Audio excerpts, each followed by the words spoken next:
In today's video, 3 condominiums in downtown Toronto and Toronto at large that I personally think, in my professional opinion, are quite underrated, but more importantly, undervalued. Let's get to it.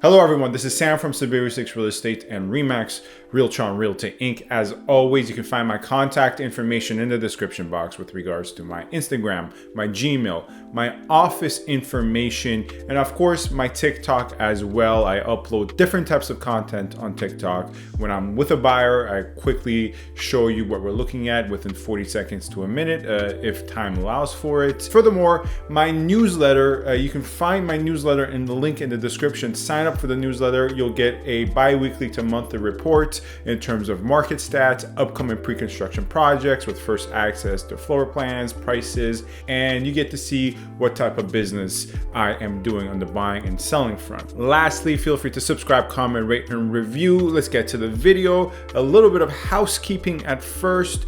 There's a poll up on my channel where I'm asking you, the viewers, which condominium I should review next. And at the time of recording of this video, it seems to be a tie between 10 York and 105 the Queensway. So go break that tie, vote for whatever option you want and whatever condominium you want reviewed in a long and thorough video. Anyways, enough of the housekeeping. Let's get to what this video is about. 3 condominiums that I personally think are underrated. What does that mean? I think these condominiums I'm about to list off are really good options for both end users and investors. They are often not discussed. I'm not saying no one knows about them. There are, not a lot of people transacting them. I'm the only one who to discover these condominiums. No, I did not make some sort of discovery. But when I see discussions, informal and formal discussions of some of the best buildings in the city of Toronto come up, for some reason, I rarely see any of these 3 listed. And I am going based upon my own experience buying and selling in these condominiums and what I see from the numbers as well. And at the end of the day, this is just my professional opinion and many others may disagree. Just to be clear, they're not perfect by any means, but they're quite underrated and kind of go under the radar. And lastly, a last caveat before we get into the video, these are not the only condominiums I find to be underrated. There are a lot more that I feel are underrated, but these are the 3 that came to mind for this video, and I will make more videos about underrated condominiums in the future, as I will for overrated condominiums as well. Starting out with the Lower Simcoe buildings, 25 and 51 Lower Simcoe. They're actually sister buildings. 25 was constructed as the phase 2 a little bit later. So 25 is a bit newer, but they're around the same age range. And in terms of where they're situated, it is a really, really fantastic location. I mean, it's next to the Rogers Center. And from some units, you have CN Tower views that are as close as you can possibly humanly get to the CN Tower. If you're trying to go to Queen's Quay, perfectly situated there. If you're trying to go further north in downtown Toronto as well, closer to King, Queen, Dundas, walking distance there as well. So in terms of location, it's quite unparalleled. There are a few other buildings I would probably have to say that reach this tier of 10 out of 10 location, but unlike some other buildings that are very perfectly situated, at least in terms of close to abundant amount of nightlife options, this building managed to be in reach to those nightlife options, yet the base of owners within the building generally tend to be the quieter, working professional, not necessarily older people, as you may, for instance, find in the Harbor Square buildings, right? Those have definitely the oldest, more mature owners and users there. So not particularly, once again, the older people, but working professionals who are quiet, steady, not a lot of rentals, almost no Airbnbs to speak of in my experience. I haven't come across an Airbnb in that building. So in a sense, it manages to capture both sides of the coin, really. You can have your cake and eat it too. You're really close to Rogers Center, which can get rowdy, the nightlife, of course, putting aside, proximity to work and all that, which is also outstanding. But the building itself seems to be pretty well insulated from that nightlife that can sometimes seep into the building and cause a headache for owners. And guess what? It's a low rise, 16 stories, only 240 units. You're looking at anywhere from 1,050 to 1,090 per square foot, depending on what type of analysis we apply. Some numbers I ran, I found in 1,096, some other numbers 1,050, but definitely more than 1,000 per square foot within the last calendar year, which actually puts it, in terms of location, is quite outstanding. I mean, other buildings with this location, this close to the waterfront, this close to the front streets, this centrally located, you're looking at 1,100 to 1,200 per square foot. So a higher entry cost. Yes, they might be newer, but here you're looking at the lower per square foot entry point. And in terms of how they've appreciated within the last few years, you're looking at, depending on unit type, unit condition, I've ran the numbers, anywhere from 7 to 12% annual appreciation. I know that's a kind of a big range, but I'm not going to mislead you. It's hard to very much so precisely look at every single unit and account for every different differences and the variables involved. It is great location, great PSF, great condominium corporation, great management office. Of course, I must add though, as I said off the top, these buildings are not perfect, right? They're just, in my opinion, underrated. Some of the better buildings, top tier buildings that are not discussed often.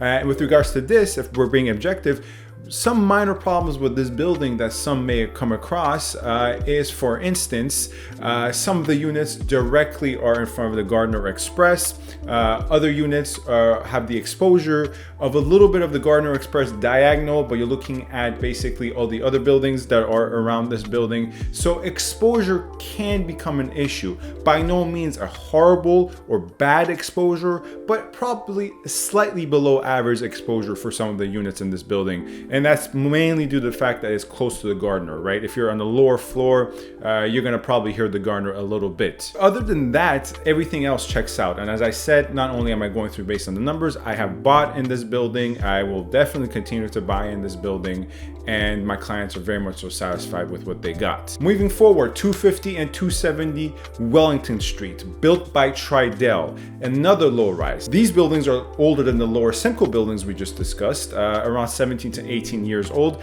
Their names are Icon 1 and Icon 2, but another mid to low rise. This one built by Tridel. As you know, people on this channel, if you've watched my videos, I really am in love with Tridel. I think there's a reason you pay a high premium for their projects. And thus far, maybe you are noticing a little bit of a theme.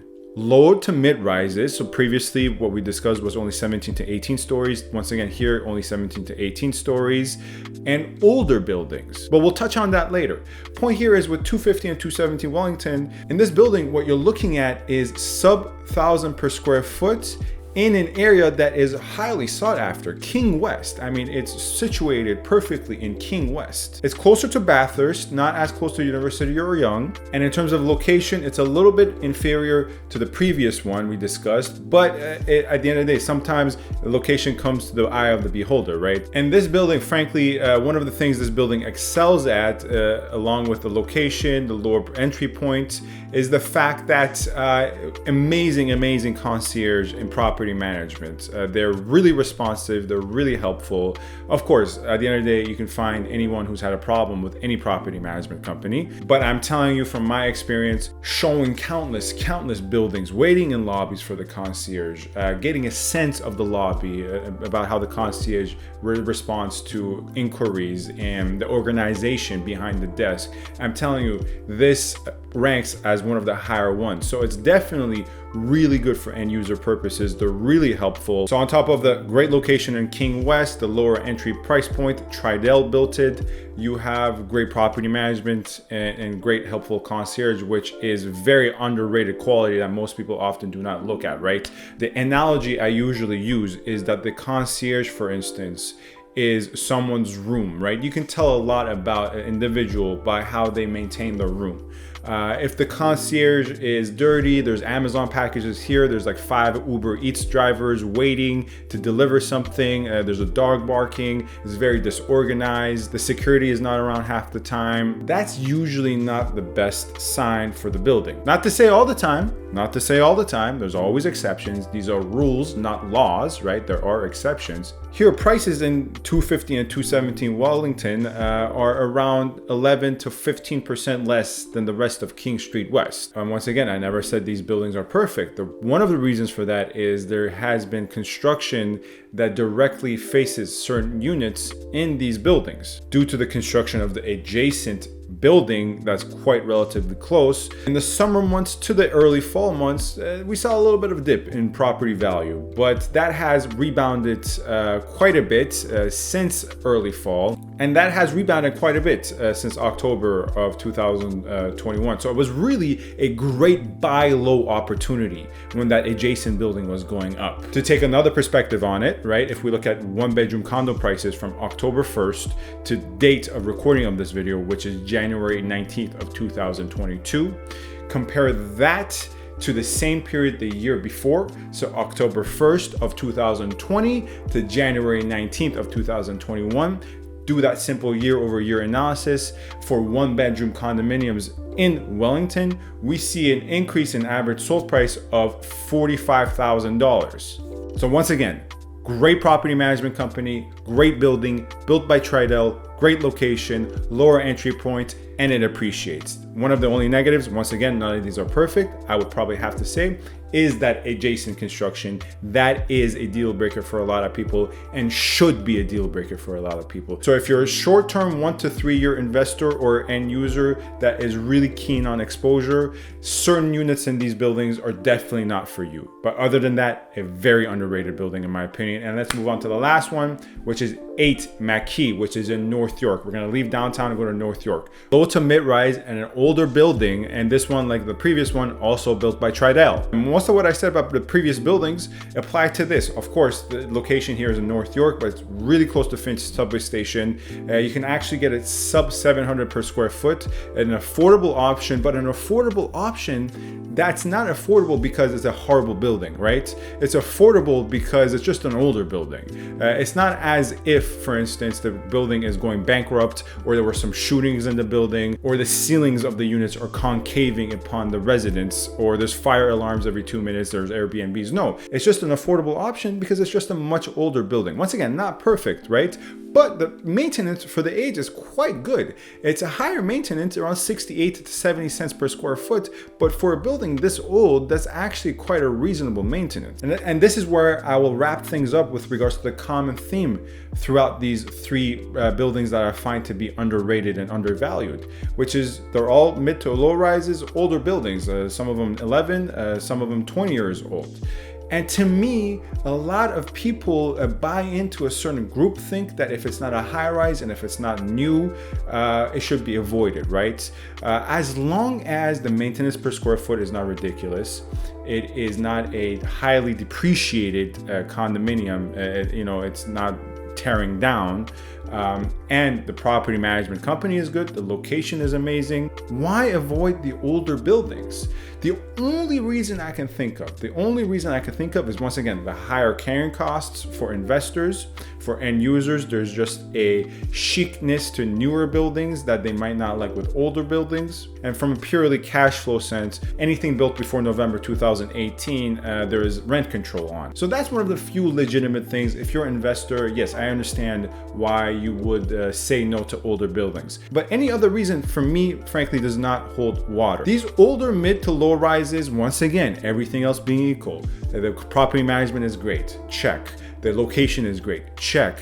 People who are occupying units in those buildings are either working professionals, older people, not partiers, not Airbnbs, check. A healthy condominium corporation with a great reserve fund, check. Units have shown historically that they appreciate in that building, check. All those check out and more, then there is no reason in my mind that you should not consider older options. And frankly, a lot of people make these mistakes of completely ignoring older low to mid rises. Anyways, this is Sam from SaberiSixRealEstate. You can find my contact info in the description box, Gmail, Instagram, TikTok, and my office address and information.